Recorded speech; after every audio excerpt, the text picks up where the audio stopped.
మనకు 2000 కోట్ల ఆస్తి లేకపోయినా, 2 లక్షలు కూడా మన దగ్గర బ్యాలెన్స్ లేకపోయినా, మనం కూడా ఒకరోజు చస్తాం. చంపినా చంపకపోయినా, చచ్చినా ఎవరైనా చంపకపోయినా చనిపోతాం. అప్పుడు మన గురించి ప్రపంచం మాట్లాడుకోవద్దు, అవసరం లేదు. ప్రపంచం మాట్లాడుకోవద్దు.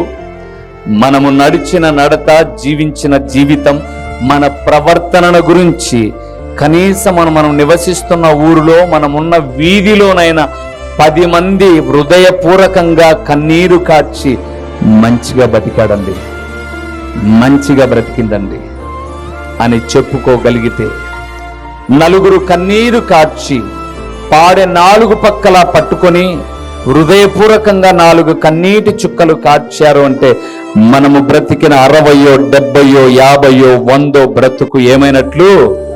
విలువైనది. దానికి ఏం చేయాలి అని అంటున్నాడు.